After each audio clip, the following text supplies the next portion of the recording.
Who are we talking about today? Today we're going to be talking about Liberty Formula One.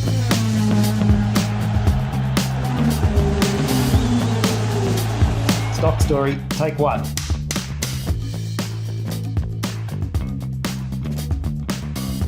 Who are they?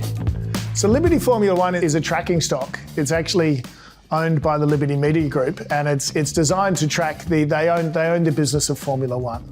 And so the history here is that Liberty Media, which is owned by John Malone, bought the Formula One, the rights to broadcast or the right to distribute Formula One from Bernie Ecclestone and private equity back in 2016. And since then, they've effectively created this tracking stock, and they've installed their own management team, and they've been working towards restoring the health of Formula One. And the interesting thing here is from our point of view, is this is one of these rare cases where you actually get to own the sport. In listed equities, this is very, very hard. There are many listed equity teams like Manchester United or AC Milan or the Atlanta Braves, but there's very few listed equity sports. In fact, the only other one is WWE, World Wrestling, and we can have a long argument as to whether that's actually a sport. And so from our point of view, we like this because, ultimately you're investing in and benefiting from the growth of Formula One.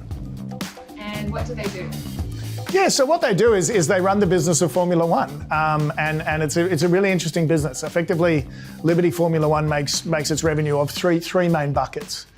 The first bucket is race promotions. So countries around the world pay them to put on a Formula One race. Right here at Albert Park, just over my shoulder, as we all know, the Victorian government pays them roughly $60 million a year to run the Melbourne race, and other countries around the world also pay them similar amounts, depending on which country it is and how badly they want to race for their own prestige. That's about a third of their revenue. Second third of their revenue comes from what most sports get, which is media rights. That's the money that they get paid by television stations to distribute Formula One in all these different countries around the world, because it is truly a global sport. And the third main area is sponsorship. Sponsorship of basically Formula One as a whole, sponsorship of the races, etc. And there's a little bit of extra money from travelling the planes and other ancillary revenues. So that's essentially what they do and how they run the money. And the last thing that they have to do is obviously run the sport. So they distribute the money to the teams. And they often, do very smart things that they've been doing the last few years about capping the amount of money that teams can spend and making sure the races are close and changing the rules to make sure that the races are close to make it effectively a more watchable product. And that's their job. The more people who watch it, the more it's worth. And what's the investment opportunity? Yeah, so from our point of view, the investment opportunity really here revolves around scarcity. It's very hard to find scarce media contents in the world today. Media is effectively gone from an appointment type viewing product to a you can watch it whenever you want because of streaming, because of Netflix, etc. And so there are very few scarce media assets in the world, and the obvious one is sport. You have to turn up and watch it live. It's only good live, and that's a very, very valuable asset. And so from our point of view, there's two things that we think management are doing great here. First is they're just running it better. It's clearly, there's a lot of opportunity to run Formula One better, i.e. make the races closer, make the teams closer, do very clever things like Drive to Survive to make the product more popular, which I'm sure many people have watched.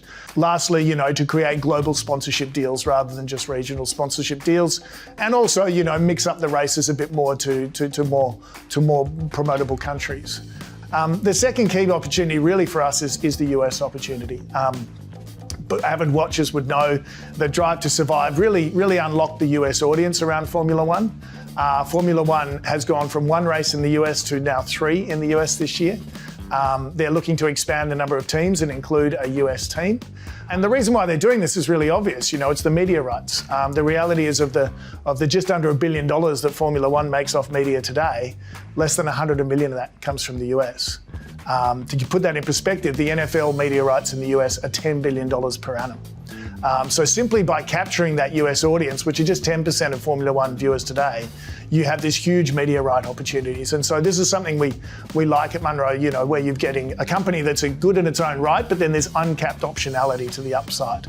And from our point of view, if we think a Formula One management team continues to execute on the path that they've been executing, manages to capture this US opportunity and really takes advantage of that scarcity and the global sport it is, there's significantly more upside here. This company's valued at less than $20 billion today, revenues of just over $2 billion, and as I said, with that NFL opportunity alone, you can see considerable room for growth, and we're looking forward to participating in the growth of Formula One in the years ahead.